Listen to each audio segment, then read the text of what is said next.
نحمد ونصلي ونسلم على رسوله الكريم اما بعد فاعوذ باللہ من الشیطان الرجیم بسم اللہ الرحمن الرحیم۔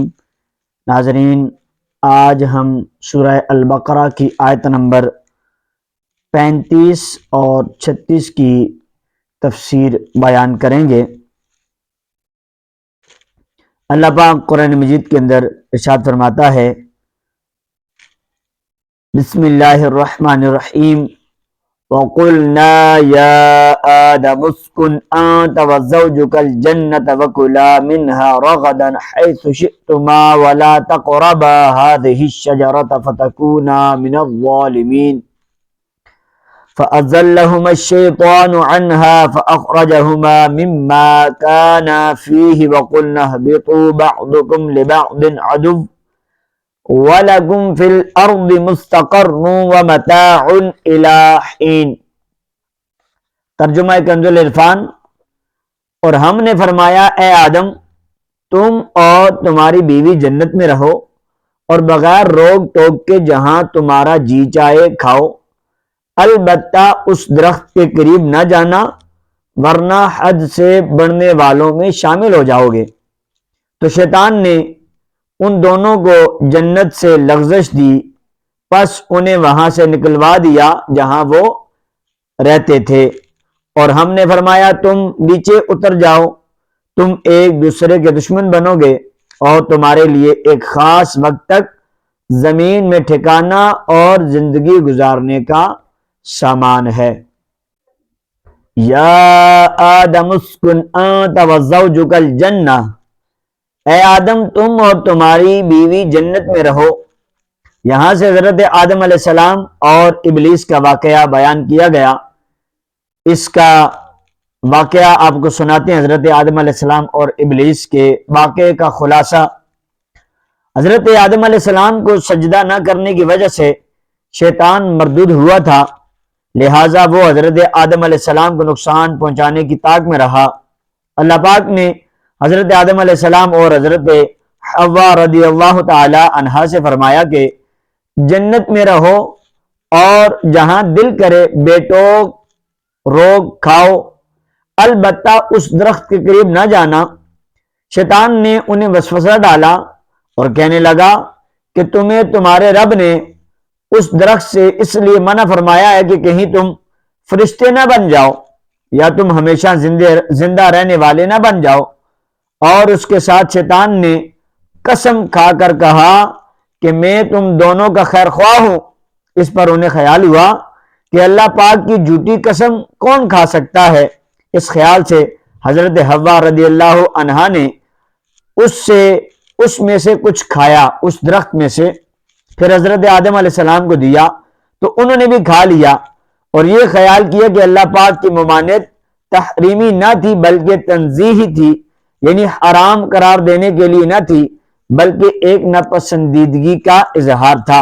یہاں حضرت آدم علیہ السلام سے اجتہاد میں خطا ہوئی اور خطائے اجتہادی گناہ نہیں ہوتی، چنانچہ شیطان کے دھوکے کی وجہ سے انہوں نے اس ممنوع درخت کا پھل کھا لیا، اور پھل کھاتے ہی ان کے پردے کے مقام بے پردہ ہو گئے اور وہ اسے چھپانے کے لیے ان پر پتے ڈالنے لگے۔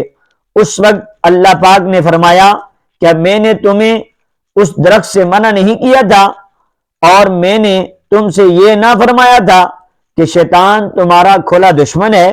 اس کے بعد حکم الہی ہوا کہ تم زمین پر اتر جاؤ، اب تمہاری اولاد آپس میں ایک دوسرے کی دشمن ہوگی اور تم ایک خاص وقت تک زمین میں رہو گے۔ زمین پر تشریف آوری کے بعد حضرت آدم علیہ السلام ایک عرصے تک اپنی لغزش کی معافی مانگتے رہے، حتیٰ کہ آپ علیہ السلام کو اللہ پاک کی طرف سے چند کلمات سکھائے گئے۔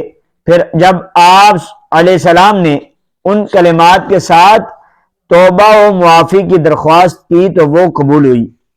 یہاں ایک اہم مسئلہ یاد رکھنا ضروری ہے، کیونکہ آج کل بے باکی کا دور ہے اور جس کا جو جی چاہتا ہے بول دیتا ہے، یہاں تک کہ مذہبی معاملات میں اور اہم عقائد میں بھی زبان کی بے احتیاطیاں شمار سے باہر ہیں۔ اس میں سب سے زیادہ بے باکی جس مسئلے میں دیکھنے میں آتی ہے وہ حضرت آدم علیہ السلام کا جنتی ممنوع درخت سے پھل کھانا ہے۔ اعلیٰ حضرت فرماتے ہیں غیر تلاوت میں اپنی طرف سے حضرت آدم علیہ السلام کی طرف نافرمانی و گناہ کی نسبت کرنا حرام ہے۔ ائمہ دین نے اس کی تصریح فرمائی، بلکہ ایک جماعت علماء کرام نے اسے کفر بتایا ہے۔ لہذا اپنے ایمان اور قبر و آخرت پر ترس کھاتے ہوئے ان معاملات میں خاص طور پر اپنی زبان پر قابو رکھیں۔ وَلَا تَقْرَبَا، اور قریب نہ جانا۔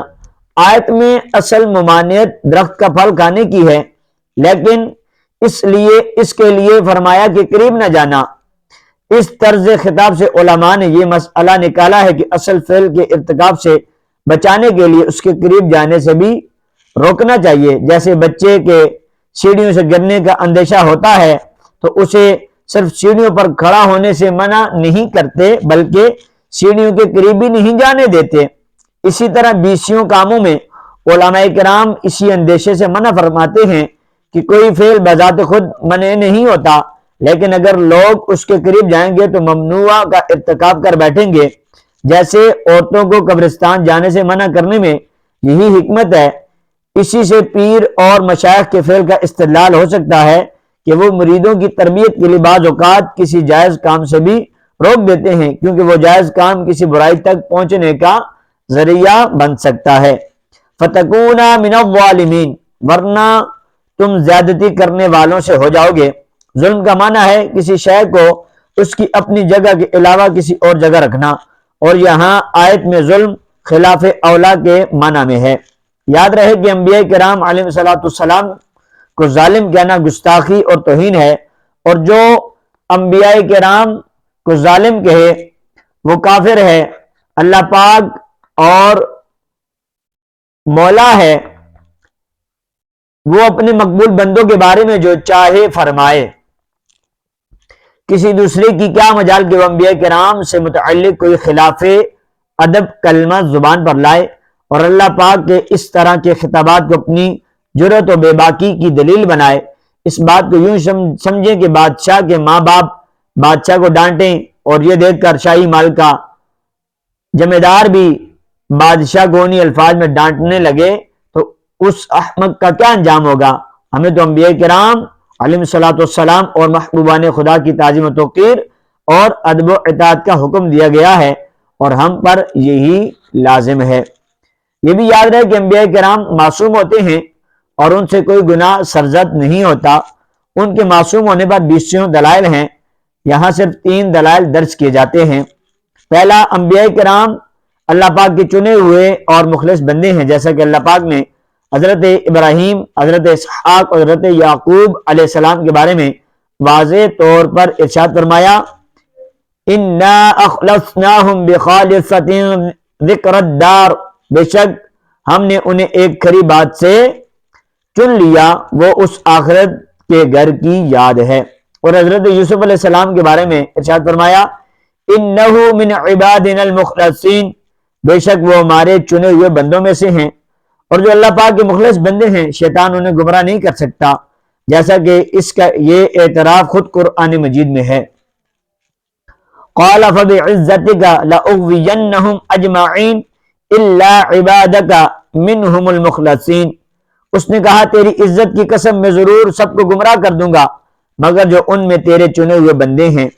اس سے معلوم ہوا کہ انبیاء کرام پر شیطان کا دعویٰ نہیں چلتا کہ وہ ان سے گناہ یا کفر کرا دے۔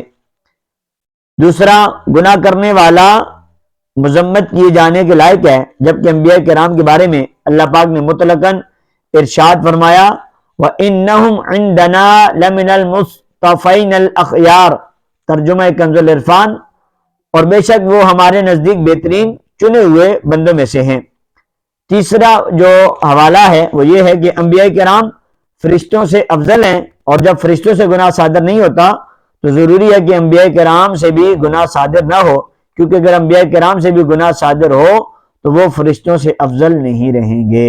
ناظرین، آج آپ نے سورہ البقرہ کی آیت نمبر 35 اور 36 کی تفسیر سماعت فرمائی، جس میں حضرت آدم علیہ السلام اور شیطان والا واقعہ آپ نے سنا، درخت والا کہ بھائی پاس جا کے نہ کھانا۔